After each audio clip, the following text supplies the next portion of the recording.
ये आकाशवाणी लखनऊ है। अब आप आमिर हुसैन सिद्दीकी से इलाकाई ख़बरें सुनिए।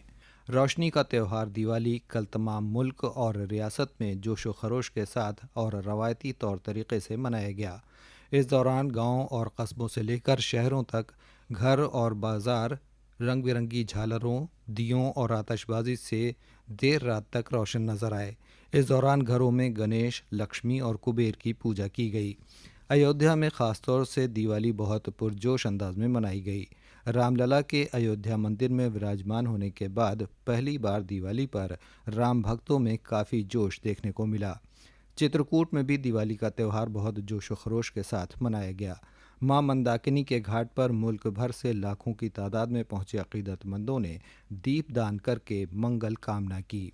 इसी तरह वाराणसी, गोरखपुर, अंबेडकर नगर, बलरामपुर समेत सभी ज़िलों में जोश और जज्बे के साथ दिवाली मनाई गई।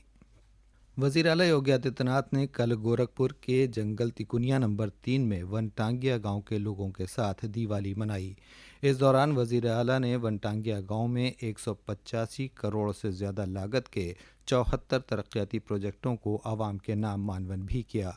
अपने खिताब में जनाब योगी ने समाजी यकजहती पर जोर देते हुए कहा कि ज़ात, इलाका और ज़बान के नाम पर समाज में तफरीक करने वाली ताकतों से होशियार रहने की ज़रूरत है।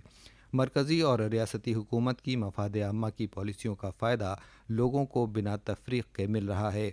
विरासत, तहफ़्फ़ुज़ और मुसलसल तरक्की से राम राज्य का ख्वाब पूरा हो रहा है। जनाब योगी ने कहा, वनटांगिया गांव में अब तक लगभग 770 लोगों को एक एक आवास उपलब्ध कराया जा चुका है। पात्र गृहस्थी और अंत्योदय के कार्ड भी यहाँ पर लगभग 800 से ज्यादा परिवारों के बन चुके हैं। आयुष्मान कार्ड का गोल्डन कार्ड 4000 लोगों के बन गए हैं। 113 वृद्धावस्था पेंशन, 66 निराश्रित पेंशन, 25 दिव्यांग पेंशन का लाभ भी यहाँ पे प्राप्त कर रहे हैं। मुख्यमंत्री कन्या सुमंगला योजना में 12 लाभार्थी यहाँ से हैं। आज यहाँ पर हर घर में शौचालय है, हर घर में उज्ज्वला योजना का कनेक्शन भी है और 4 प्राथमिक विद्यालय और 1 पूर्व माध्यमिक विद्यालय। इस दौरान जनाब योगी ने जंगल तिकुनिया नंबर 3 समेत 42 गाँव में मुहैया किए गए पीने के पानी के प्रोजेक्टों समेत कई तरक्याती कामों को मानवन किया। पूर्वांचल के सभी ज़िलों में धान खरीद आज से शुरू हो रही है।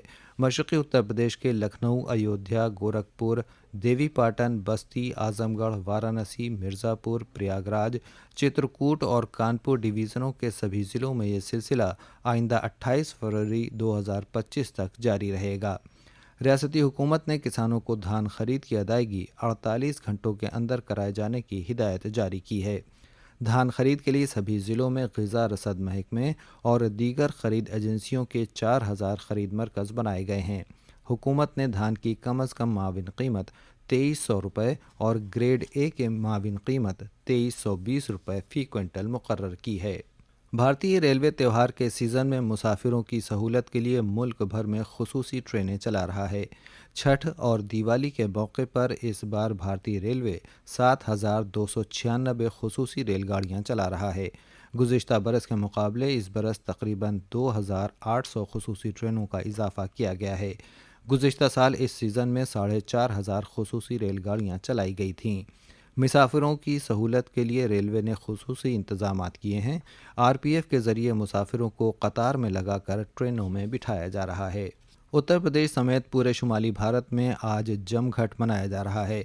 दिवाली के दूसरे दिन जमघट मनाने का रवाज बरसों से चला आ रहा है। इस दिन सुबह से ही लोग खुले मैदानों और घरों की छतों पर पतंग उड़ाते हैं और पेंच लड़ाते हैं। मौरिखीन का मानना है कि जमघट की शुरुआत अवध के नवाबों ने की थी। नवाबी दौर में शाही ख़ानदान के लोग सोने के तार से पतंग उड़ाते थे और पेंच लड़ाते थे ताकि जिस गरीब के घर वो पतंग कट कर गिरे, सोने के तार से उसकी गरीबी दूर हो सके। पद्मश्री और दूसरे कई इनामात से नवाजे गए लखनऊ के अनजानी मौर्रिख योगेश प्रवीण ने अपनी कई किताबों में नवाबी दौर की पतंगबाजी और जमघट का जिक्र किया है। जनसंघ के बानियान में से एक श्री नारायण उर्फ भुलई भाई का कल देर शाम कुशीनगर ज़िले के रामकोला इलाके में उनके आबाई गांव में इंतकाल हो गया। वो तकरीबन 110 बरस के थे और गुज़िश्ता कुछ दिनों से बीमार चल रहे थे।